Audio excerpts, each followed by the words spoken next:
What's going on, guys? Welcome back to the channel. Today we're going over 5 of my favorite CCW or EDC guns. These are all guns that I've personally reviewed. So before we jump into it, I got to give a little disclaimer. There's a couple of guns out there that are very popular for CCW or the EDC market.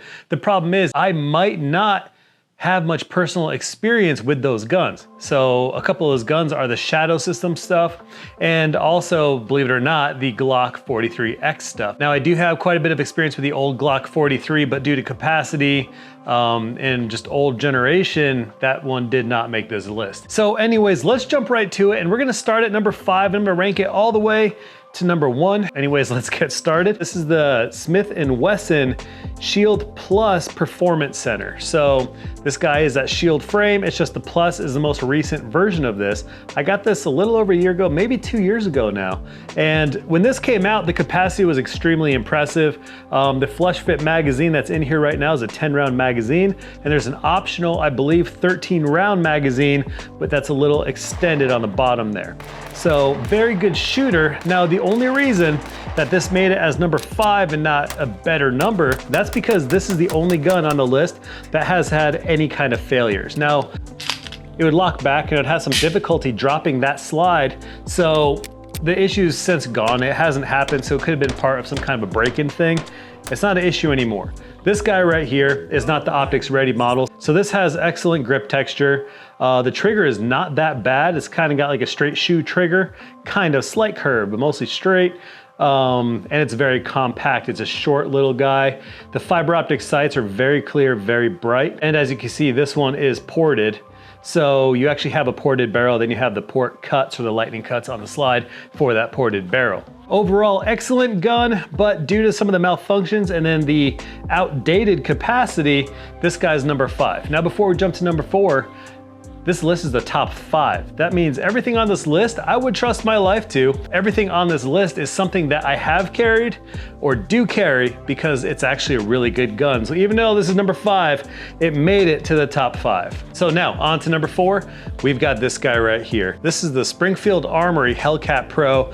Now this guy just came out a year or two ago. This is built off of the original Hellcat model, except you have now a longer barrel, longer slide, longer frame, and a taller frame. So this frame accommodates a flush fit 15-round magazine. So when this thing came out, you have a very compact, very skinny gun that has the same capacity as a Glock 19, but this is way more concealable because it's a compact gun. I still consider this a micro compact XL category. It's like a micro compact, just a little bit bigger. So you have really nice front serrations, really nice rear serrations. This is optics cut, and now this OSP optics cut does have a very deep cut to it. What's nice is it gives you co-witness sights. So on the back of the Hellcat Pro, you have a little U-notch style sight. On the front, you actually have a little day/night sight. So you get the best of both worlds. Both of these sights do witness right through the optic. Now, the reason that this is number 4 and not higher on the list is because of the actual performance. Reliability has been 100% reliable. Very reliable firearm. It works well, functions well, but the big issue is it's kind of snappy. Out of all the other EDCs I have, this guy kind of smacks you the most. It's a great gun, it shoots well, but it is a little more uncomfortable to shoot. Not sure what exactly it is, it's just a little snappier. Love this gun. I do still carry it because it's very comfortable. I love the stippling. That sandpaper-like stippling wraps the entire grip, so you have just good texture everywhere. You do have a little index stippling on the side. So this is a great option. It's just, on my personal list, it's up to number 4. Again, top 5 is still pretty dang good. All right, now we're talking about number 3, and this probably doesn't come as much surprise. Boom. This right here is a SIG P365 XL, but I've done stuff to it. So you gotta use your imagination a little bit and picture that this is stock. This kind of shows you why that this guy for me is in the top 5. So the reason I love the 365 XL is I shoot it really well. The second thing is SIG has an amazing market of aftermarket parts because of their grip module design. What that means is you have a fire control group inside the grip module or frame that's serialized. So that grip module does not have a serial number. That means you can actually buy these things online and they'll ship them right to your house. You don't have to fill out a 4473 just to experiment with different frames. So This right here, what you're looking at is, this is a 365 XL, this is the Coyote edition, and it has a Faxon tin barrel, it's a threaded barrel.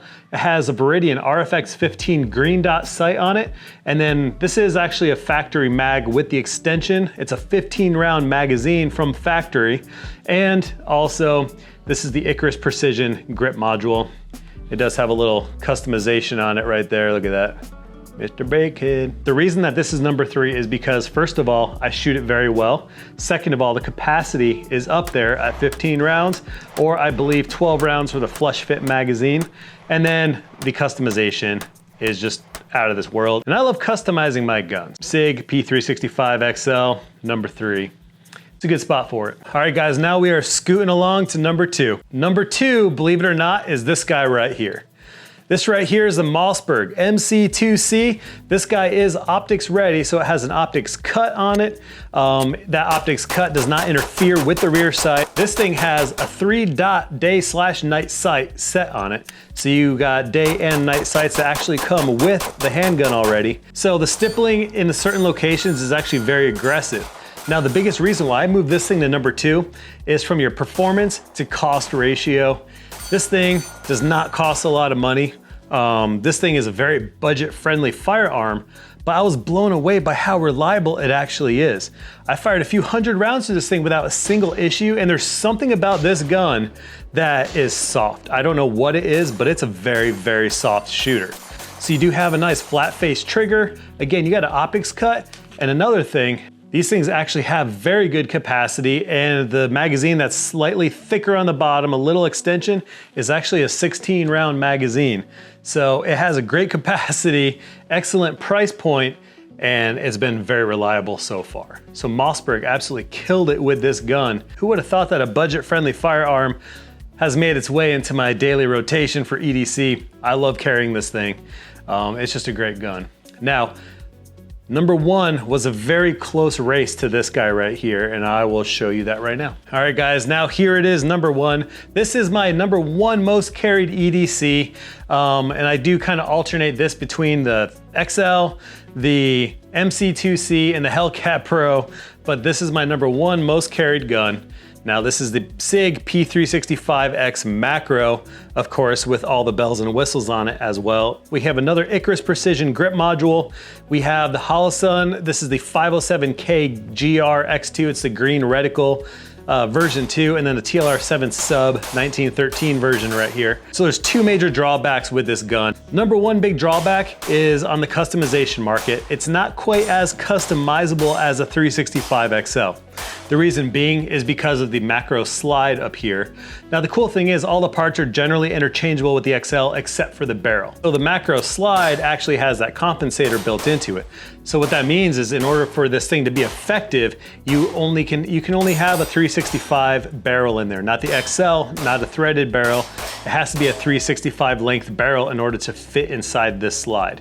So I've tried to put other barrels in there and they just don't fit. With the macro, you kind of lose your options of suppressing it. So it's not that bad. I feel like the perfect world would be essentially the XL slide on the macro frame, which you can totally do. I've done it before and it works. Out of all the guns I've reviewed, this is the softest shooting EDC CCW style gun that I've reviewed yet.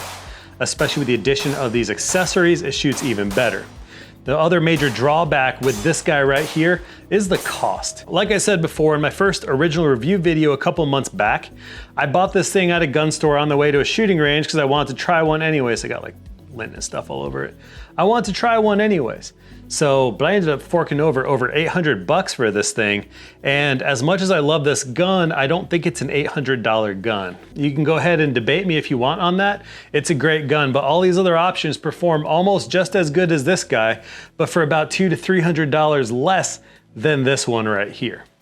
Now, of course, that would be as if this was stock with all these other accessories. We're easily over the $1,500 mark right now, but I like my gun's kind of bougie a little bit. Those are my top 5 EDC/CCW guns, stuff that I've reviewed. Now, of course, this list will probably be updated next year. I'm intending to test a lot more, including that Glock 43X, which I haven't played with yet. If you guys like this video, please give me a thumbs up, hit that subscribe button and the bell notification icon so you are alerted when I make a new video. If you guys have any other suggestions or other guns that you want me to try, do a review on, let me know in the comments below. I'm curious to see what you guys have to think.